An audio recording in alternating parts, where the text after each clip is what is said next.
नमस्कार, मैं हूं देवनाथ पांडे और आप देख रहे हैं गुजरात फर्स्ट का विशेष कार्यक्रम दिल्ली डायरी। दिल्ली डायरी में हम आपको 5 नेशनल खबरों से रूबरू कराएंगे।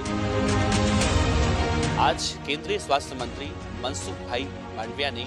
देश के अलग अलग राज्यों के स्वास्थ्य मंत्रियों के साथ एक बैठक की। इस बैठक का उद्देश्य था कि जिस तरह से कोरोना वायरस का नया वेरिएंट जिसे JN.1 कहा जा रहा है, इसको लेकर रणनीतियां बनाई जा रही हैं। देश के सभी राज्यों के स्वास्थ्य मंत्रियों ने वीडियो कॉन्फ्रेंसिंग के जरिए इस बैठक में हिस्सा लिया। इस बैठक के बाद PK पॉल जो साफ तौर से बयान देते हुए उन्होंने कहा कि इस बैठक में डिसाइड किया गया है कि देश के सभी अस्पतालों में हर 3 महीने में मॉक ड्रिल करना जरूरी है और साथ ही कई तरह के टेस्ट भी करने की बात सामने आई है। साथ ही उन्होंने ये भी कहा है कि इस बैठक में ये भी सुनिश्चित किया गया है कि कोरोना वायरस को रोकने में जिस तरह से सरकार ने या फिर राज्य सरकार ने अपनी तेजी दिखाई थी, प्रतिबद्धता दिखाई थी, ठीक वैसे ही सरकार चाहे किसी भी राज्य की हो अपनी प्रतिबद्धता दिखाए। साथ ही आम लोगों से भी अपील करने की कोशिश की जाएगी कि वो लोग इसमें सरकार की मदद करने में अपनी सहभागिता शामिल करें। संसद के शीतकालीन सत्र में लोकसभा और राज्यसभा के सांसदों के निलंबन का मामला लगातार बढ़ता ही जा रहा है। ये मामला अब 150 के आसपास तक पहुंच चुका है। लोकसभा और राज्यसभा दोनों के सदनों के सांसद अब जमीन पर उतरकर प्रदर्शन करते हुए दिखाई दे रहे हैं। आज लोकसभा स्पीकर और लोकसभा सेक्रेटरी ने एक सर्कुलर जारी किया जिसमें ये कहा गया जितने भी सांसद निष्कासित किए गए हैं, सस्पेंड किए गए हैं, उन सभी सांसदों को पार्लियामेंट के गैलरी में, लॉबी में या फिर जो लॉन एरिया है यहाँ पर आने की इजाजत नहीं दी जाए। इसके पीछे का जो उद्देश्य बताया गया है उसमें ये कहा गया है कि कल जिस तरह से सभी सांसद इकट्ठा होकर मॉक सांसद कर रहे थे और विरोध प्रदर्शन करने की कोशिश कर रहे थे, अलग अलग तस्वीरें निकलकर सामने आई थी, उसको देखते हुए ये बड़ा अहम फैसला लिया गया है। लेकिन जिस तरह से सांसदों के निष्कासन की संख्या लगातार बढ़ती जा रही है, उसको लेकर अब सरकार के खिलाफ भी जमकर नारेबाजी और विरोध प्रदर्शन देखने को मिल रहा है। विपक्ष का ये कहना है कि इतिहास में शायद ही अब कभी ऐसा हुआ हो या देखने को मिला हो कि एक साथ एक सदन से इतनी ज्यादा संख्या में सांसदों को सस्पेंड किया गया हो। बहरहाल इस शीतकालीन सत्र तक सभी सांसद सस्पेंड रहने वाले हैं। संसद में सुरक्षा के चूक को लेकर आज यूथ कांग्रेस ने देश के अलग अलग राज्यों से अपने कार्यकर्ताओं को दिल्ली बुलाया था और संसद घेराव करने की कोशिश की। श्रीनिवास जो यूथ कांग्रेस के प्रेसिडेंट हैं, उनकी अगुवाई में आज देश के अलग अलग राज्यों से यूथ कांग्रेस के कार्यकर्ता पहुंचे थे और सरकार के खिलाफ दिल्ली के जंतर मंतर पर जमकर नारेबाजी कर रहे थे। इन सभी का नारा था कि या तो रोजगार दो या फिर गद्दी छोड़ो। हालांकि इसको देखते हुए एहतियातन संसद परिसर की सुरक्षा चारों तरफ से बढ़ा दी गई थी और जितनी संख्या में यूथ कांग्रेस के कार्यकर्ता दिल्ली घेराव कर रहे थे, संसद घेराव कर रहे थे, उसको देखते हुए सिक्योरिटी व्यवस्था काफी मुस्तैद कर दी गई थी। हालांकि देखने को मिला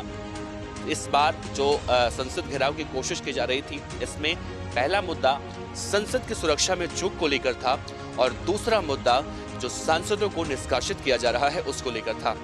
इसमें देखा गया कि जितने सांसद निष्कासित किए गए हैं, सस्पेंड किए गए हैं, उन सभी सांसदों की तस्वीर एक बड़े से होर्डिंग में बनाकर वहां पर लगाई गई थी और ये कहा गया था कि इतिहास में ऐसा पहले कभी नहीं हुआ है कि सरकार सिर्फ और सिर्फ तानाशाही कर रही है। प्याज के निर्यात को बैन को लेकर जिस तरह से गुजरात में प्रदर्शन देखने को मिल रहा है, उसको लेकर आज केंद्रीय कृषि मंत्री अर्जुन मुंडा ने प्रेस कॉन्फ्रेंस करके मीडिया को संबोधित करते हुए कई सारी ऐसी बातें कही जो किसानों के लिए कहीं ना कहीं हक में देखा जा रहा है। केंद्रीय कृषि मंत्री अर्जुन मुंडा ने साफ तौर से ये कहा कि जिस तरह से प्याज के निर्यात पर बैन लगा है, किसानों को दिक्कतों का सामना करना पड़ रहा है, सरकार ने उससे निपटने के लिए पूरी तैयारियां कर रखी हैं। अर्जुन मुंडा ने ये भी कहा कि सरकार उचित रेट पर किसानों के जो फसल है यानी प्याज है उसे खरीदने की कोशिश